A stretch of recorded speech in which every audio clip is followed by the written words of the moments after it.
Track 35. Now, not only do we have lots of historical architecture here in the town of Tanbridge, we also have a rich variety of famous residents. Of course, everyone has heard of the famous writers Jim Harman, Anna Collins and Ian Cheriton, or I.H. Cheriton as he is better known, and they have all lived in our small town.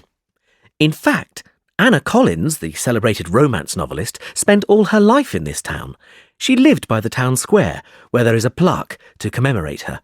She died in 1968, and you can see her gravestone in Tanbridge Cemetery. You may know Anna from her most famous work, The Pride of Angels, which won numerous awards and for which she was a runner-up for the Herald Prize in 1950.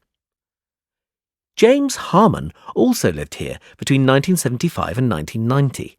A best-selling horror writer, he got many of his themes for his haunting novels from this very town.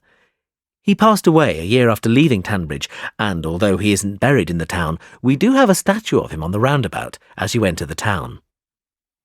Now, I.H. Cheriton has been the Poet Laureate for 3 years, and he lives in Tanbridge today. His home is the Red House by the river. Not only a poet, he has also written 10 novels that have topped the book sales charts.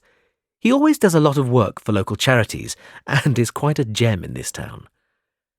Lastly, another famous resident of Tanbridge is Sylvia Daniels.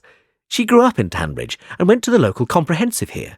You can see her childhood home just across the river by the post office.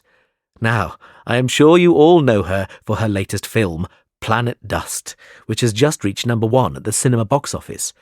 But she wasn't always an actress. Before she headed for Hollywood, you could have seen her waiting tables in the Dorridge restaurant here in town. She often comes back to visit, as her family all still live here. If you're lucky, you may even catch a glimpse of her.